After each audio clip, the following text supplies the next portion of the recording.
Right now at 6, a trio of thieves caught on camera targeting Costco customers. I think they get more and more brave because nobody's stopped them yet. White police say this only appears to be the tip of the iceberg. Plus, Portland State's president says enough is enough after an incident leads to more arrests and puts the campus police chief in the hospital.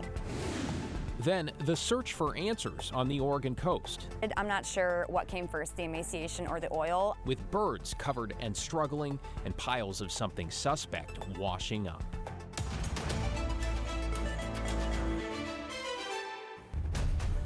A very good evening, everyone, on this Friday. Let's get right to breaking news in Clark County, where this afternoon a jury found a man guilty of first-degree murder in connection with the death of an off-duty Vancouver police officer. Catherine Cook is here. Catherine, what is especially significant about this case and the verdict is that the suspect here did not pull the trigger. Walk us through what we know. Well, David, this case includes an element of mistaken identity, one that stems from a string of violent crimes. It culminated with a sheriff's deputy killing the officer, thinking he was the defendant, Julio Segura. The jury today found Segura guilty of first-degree murder, second-degree murder, first-degree robbery, possession of a stolen vehicle, and attempting to elude police. This case goes back to January 2022. Segura admitted to stealing a car, robbing a gas station, and leading police on a chase. It ended in battleground at the home of off-duty Vancouver police officer Donald Sahota. The two got into a fight and Segura stabbed Sahota in what he testified was self-defense. When officers arrived, a Clark County Sheriff's deputy mistakenly shot and killed Officer Sahota. That deputy has not been charged in the case. Following the verdict, Judge Nancy Ratsinas thanked the jury, noting how they had served on the case since the beginning of May. Thank you. This was a long and arduous process. Your commitment to this process is to be commended. Officer Sahota's family was in the courtroom, though they did not speak. They'll have an opportunity on June 27th when Segura is scheduled to be sentenced. David. Catherine Cook on the breaking news. Thank you, Catherine. We have more breaking news now involving the chief of the Portland State Campus Police who suffered a medical emergency while responding to a protest Thursday afternoon. Alma McCarty is learning more about the 7 people arrested and has an update on the chief. Yes, David, documents reveal one person's accused of kicking the chief in the stomach and another kicking him in the leg as officers tried to arrest them. Portland police officers first joined campus police to remove 2 protesters who chained themselves to the door of a PSU building. Officers say they'd formed a line to make appropriate arrests, but that the crowd became hostile and surrounded the officers. This happened on Southwest 4th Avenue at a Portland State Administrative Building. Portland Police Chief Bob Day reported 2 police officers were punched and 1 was spit on. Then he said the group refused to move after being notified that a medical emergency was underway. A medical emergency involving Portland State's Chief Halliburton. He went on to say, quote, "The actions of those who engaged in criminal conduct last night were not an appropriate response, unnecessarily escalated the situation, and could have had life-threatening consequences for Chief Halliburton." If that kind of criminal behavior continues, PPB policy and the law recognize that members may use objectively reasonable force to uphold the civil rights of all individuals, protect human life and property, and maintain civil order. We're working to get an update on Chief Halliburton's condition. At this time, the university says in all, 7 people were arrested, including 3 PSU students. David, back to you. Thank you, Alma. In your headlines tonight, the search for a missing senior in Umatilla County has now ended in tragedy. The sheriff's office says search and rescue found the body of 76-year-old Larry Raw on Thursday in an underground sump. This was inside some grain elevators outside the town of Helix. Raw ran a pest control business. Search teams found his body after they drained that sump. The state of Oregon has agreed to settle a long-running class action lawsuit that sought to improve the foster care system. As part of it, the state will now hire a neutral expert to look into and provide guidance around issues like child mistreatment and the quality of where children are placed. That expert's first report is due by April 2025 at the earliest, with annual reviews to follow.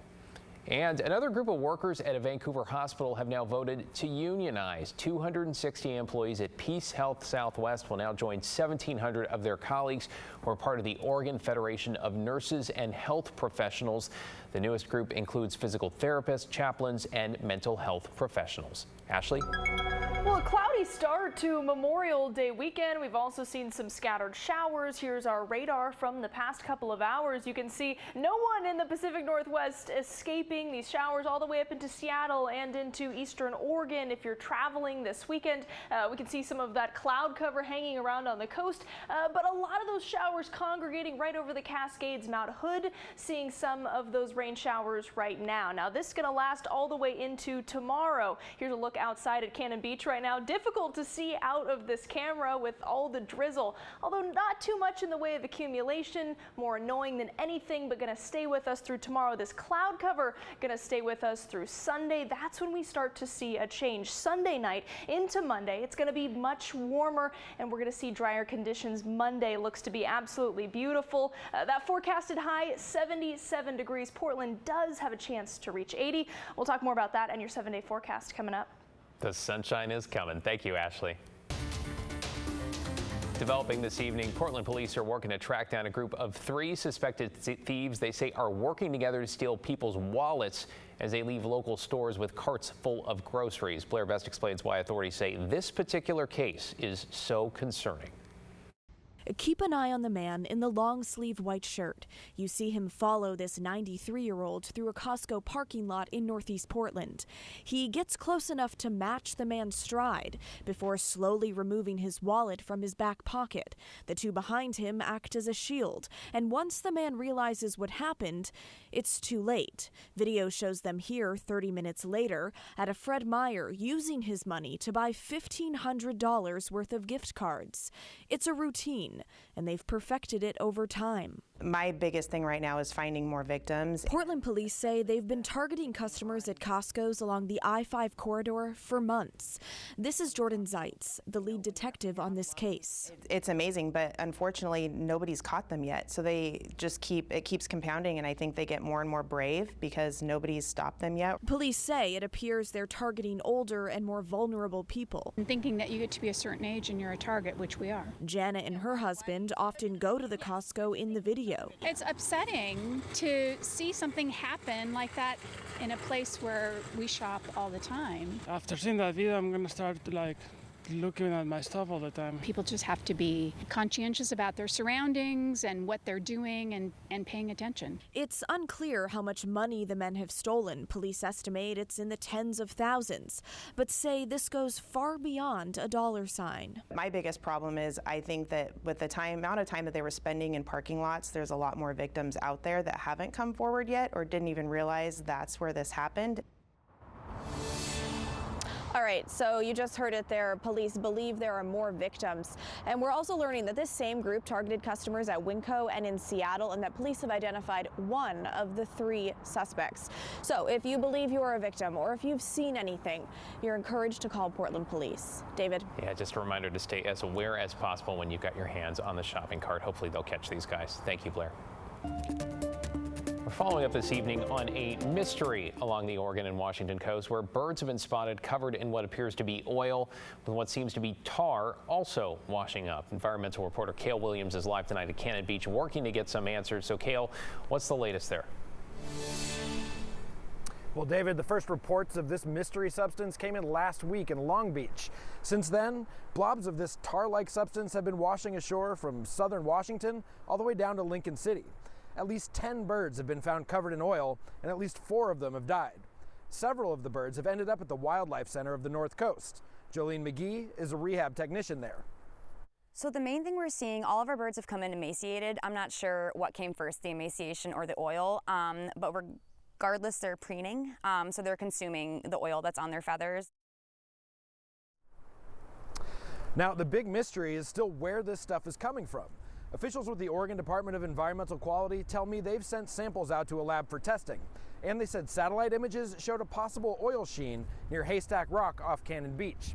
But the big message they want to send to the public, keep your eye out on the beaches. If you see any suspicious substances or any wildlife that appears to be in distress, they want you to report it. They've set up a hotline at 1-800-22-BIRDS. David? Yeah, leave it to the experts. Cale Williams at Cannon Beach, where the sun is now peeking out. Thank you, Cale.